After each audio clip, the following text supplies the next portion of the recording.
నా ముంగట పోస్ట్ కార్డులు ఉన్నాయి. ఇవి 10,000 పోస్ట్ కార్డులు ఉన్నాయి. ఈ 10,000 పోస్ట్ కార్డులు కూడా మేము చాలా జాగ్రత్తగా ప్రతి ఒక్క పోస్ట్ కార్డు మీద Aadhaar card number, cell phone number, గ్రామం పేరు, మండలం పేరు, జిల్లా పేరు అన్నీ కూడా వేసి గౌరవ ముఖ్యమంత్రి గారి కోసమని కేవలం మా జాగృతి కార్యకర్తలై మాత్రమే ఒక 10,000 పోస్ట్ కార్డులు ఇవాళ తయారు చేసుకోవడం జరిగింది. ఇది గౌరవ ముఖ్యమంత్రి గారికి మేము ఇవ్వడం జరుగుతుంది. జాగృతి ఆధ్వర్యంలో కేవలం మా జాగృతి ఆడబిడ్డలో కార్యకర్తలై మాత్రమే 10,000 పోస్ట్ కార్డులు ఇవాళ సేకరించి మీకు ఇక్కడ చూపిస్తా ఉన్నాం. ఎందుకోసం చూపిస్తున్నామంటే మీరు మార్చి 8 నాడు 2,500 ఇస్తున్నామని ప్రకటించకపోతే ఈ 10,000 ఆడబిడ్డలం తెలంగాణలో ఉన్న 10,000 గ్రామాలకు పోతాం. వేలాదిగా లక్షలాదిగా ఇట్లాంటి పోస్ట్ కార్డులే తయారు చేసుకొని మీ సోనియా గాంధీ గారికి 10 జనపథ్కి మేము పంపుతామని ఈ సందర్భంగా ప్రభుత్వానికి మేము హెచ్చరిక చేస్తూ ఉన్నాం. మీకు ఇప్పుడు ఇస్తున్నాం ముఖ్యమంత్రి గారికి. మీరు ముఖ్యమంత్రి అంటే రాష్ట్రానికి ఒక అన్నలాగా, ఒక తండ్రిలాగా ఆడబిడ్డల్ని కడుపులో పెట్టి చూసుకోవాల్సినటువంటి పొజిషన్లో మీరు ఉన్నారు.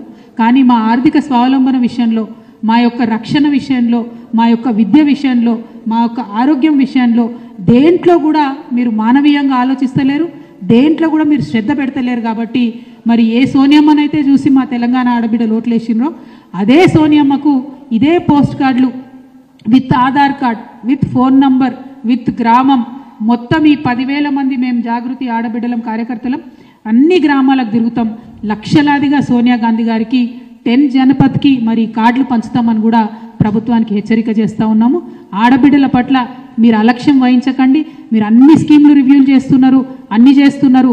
ఆడబిడ్డల కోసం మాట్లాడటోళ్ళు ఎవరు లేరు అనుకుంటున్నారేమో, మీరు ఆలోచన చేయాలి. ఇదే తెలంగాణ నుంచి ఇగో ఇక్కడ కూర్చున్నటువంటి ఈ ఆడబిడ్డలమే దేశంలో ఎవరు మాట్లాడకముందు, మీ సోనియా గాంధీ గారు, మీ ప్రియాంక గాంధీ గారు మాట్లాడకముందు ఇగో ఇక్కడ కూర్చున్నటువంటి తెలంగాణ జాగృతి ఆడబిడ్డలమే ఆనాడు మహిళా బిల్లు కావాలని చెప్పి ఢిల్లీలో కూర్చొని మేము ధర్నా చేయడం జరిగింది. ఆ తర్వాత దేశవ్యాప్తంగా కదలిక వచ్చింది. మీ పాత్ర ఎక్కడా లేదు మహిళా బిల్లు రావడంలో. కనీసం ఇప్పుడు మహిళా బిల్లు తీసుకొచ్చినాం మేమందరం కష్టపడి. కేంద్ర ప్రభుత్వం ఇంప్లిమెంట్ చేస్తలేదు.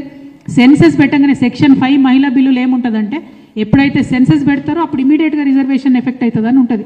కానీ దాన్ని కూడా మీరు పట్టించుకుంటలేరు. ఇప్పుడు ఎవరు కూడా కాంగ్రెస్ పార్టీ నుంచి ఒక్కరు కూడా కనీసం ఈ రాష్ట్రం నుంచి 8 మంది ఎంపీలు ఉన్నారు, మీ ప్రియాంక గాంధీ గారు పార్లమెంట్లో ఉన్నారు, ఒక్కనాడు కూడా మీరు కనీసం అడిగినటువంటి పరిస్థితి లేదు. కాబట్టి ఇవాళ మళ్ళీ మీకు హెచ్చరిక చేస్తూ ఉన్నాం.